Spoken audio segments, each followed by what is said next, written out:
আসসালামু আলাইকুম, সবাই কেমন আছেন? আশা করি ভালো আছেন। তো আমি আল্লাহর রহমতে আপনাদের দোয়া ও ভালোবাসায় অনেক ভালো আছি। তো আজকে আমি আমার মায়ের হাতে একটি তেল ছাড়া রেসিপি আপনাদের সাথে শেয়ার করব। এটা অবশ্য আমার নানুর কাছ থেকে নেওয়া। আমার নানু আগে নাকি এভাবে রান্না করতো, তারপর আমার মাও এইভাবে রান্না করতো। আমার কাছে এই তরকারিটা খুবই ভালো লাগে। আমার নানু অবশ্য এর সাথে অনেক কিছু অ্যাড করতো, আর সবজি আমার আম্মু হতো, আমার মাও হতো। আমি আর বেশি সবজি অ্যাড করিনি, অল্প কিছু সবজি নিয়ে এই তরকারিটা রান্না করে নিচ্ছি। তো আমার ছোট্ট একটা মিষ্টি কুমড়া গাছ ছিল, গাছটা তেমন একটা ভালো হয় নাই, তাই কেটে নিয়েছি। এখানে একটা চিচিঙ্গা নিয়েছি, একটা দুন্দুল নিয়েছি, একটা বেগুন নিয়েছি, দুইটা আলু নিয়েছি। নিয়ে এগুলাকে ভালোভাবে কেটে কুটে পরিষ্কার করে নিব। তো এটার সাথে আরও সবজি যেমন লাউয়ের ডাঁটা, তারপর আপনার একটু লতি দেওয়া যেত, তারপর আরও কিছু সবজি অ্যাড করা যেত। তো এখন যেহেতু নিয়ে আর কি করব, তো মিষ্টি কুমড়ার ডাঁটা পাতা এগুলা কেটে বেছে নিয়েছি। এখন আমি আলুগুলাকেও কেটে নিয়েছি, একদম সবজির সাথে মিলিয়ে কেটে নিতে হবে সব কিছুর, যাতে কাটও একটু দেখতে মানায় সবজির সাথে, আর খেতেও কাটা সুন্দর হলে রান্নাটাও সুন্দর হয়, খেতেও মজা হয়। তো এখন আমি আলুটাকেও কেটে নিয়েছি, এখন দুন্দুলটাকে ছিলে নিচ্ছি, ছিলে নিয়ে কেটে নেব। দুন্দুল কয়টা এগুলাকে ছিলে নিয়েছি আর কি।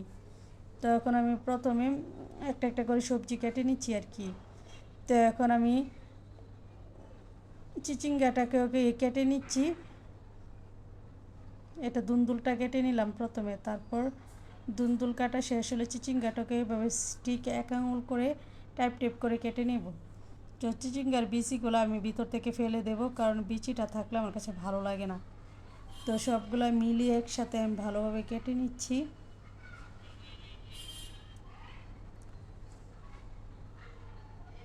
তো এখন বেগুনটাকেও কেটে নিচ্ছি। বেগুনটা একটু তাড়াতাড়ি গলে যায়, তাই বেগুনটা একটু মোটা মোটা করে কেটে নিচ্ছিলাম আর কি।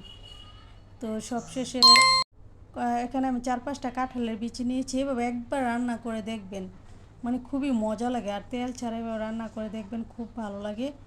তো কাঁঠালের বিচিগুলোকে আমি কেটে কেটে 4 ভাগ করে কেটে কেটে সুন্দর করে নিচ্ছিলাম। তো লাস্টে কয়েকটা সিমের বিচিও আমি একদম ভেজে তারপর ছিলকাটা আলগা করে নিয়েছি। তো এখানে থেতু করে রসুন দিয়ে দিলাম, রসুন আর কয়টা ভাজা চিংড়ি মাছ দিয়ে দিলাম। চিংড়ি মাছটা কাঁচাই দেয়, আমার কাছে কাঁচাটা শেষ হয়ে গেছিলো, ভাজাটাই দিয়ে দিলাম। তো দিয়ে দিলাম একটা শুটকি, বেশ 4-5টা কাঁচামরিচ ভেঙে ভেঙে দিয়ে দিয়েছিলাম। তো সামান্য হলুদ গুঁড়া দিয়ে দিলাম, মরিচ গুঁড়া দিয়ে দিলাম, বেশ অনেকটা রাঁধুনি মরিচের গুঁড়া, তো জাল হয় অনেক। এটা আমি একটু সবজির কালার একটু সবুজ সবুজ রেখে রান্না করতে চাইছিলাম, তার জন্য এত বেশি মশলা দিইনি। তারপর আমি রসুন বাটা দিয়ে আস্ত মশলা থেতো করে আর রসুন থেতো করে দিয়ে দিয়েছি। তো সবজির সাথে সামান্য একটু পানি দিয়েছিলাম, আর সবজি থেকে যে পানিটা উঠবে এটা দিয়ে রান্না হবে। তো সবশেষে একটা শুকনো মরিচও দিয়ে দিলাম, দিয়ে এখন আমি বারবার নেড়ে দেবো সবজিটাকে। এই তো আমার শুটকিটা সেদ্ধ হয়ে দেখুন কাঁটাটা কি সুন্দর হালকা হয়ে যাচ্ছে, আর সবজির কালারটা দেখুন কত সুন্দর আসছে। তো এখন সবজিগুলো প্রায়,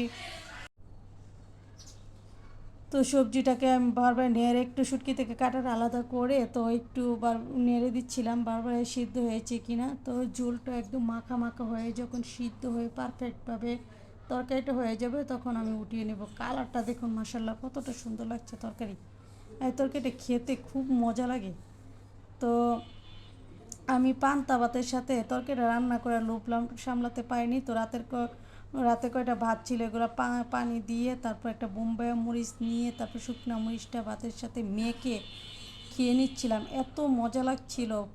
মানে এই তরকারিটা আমার কাছে এত ভাল লাগে বলে বোঝানোর মতো না। তো আপনারা একবার এইভাবে ট্রাই করে দেখবেন, আশা করি আপনাদের কাছেও খুব ভালো লাগবে। তো আমার ভিডিও ভালো লাগলে সবাই লাইক কমেন্ট শেয়ার দিয়ে পাশে থাকবেন, আর আমার জন্য সবাই দোয়া করবেন। তো খেতে খেতে আমি আমার ভিডিও শেষ করে নিচ্ছি।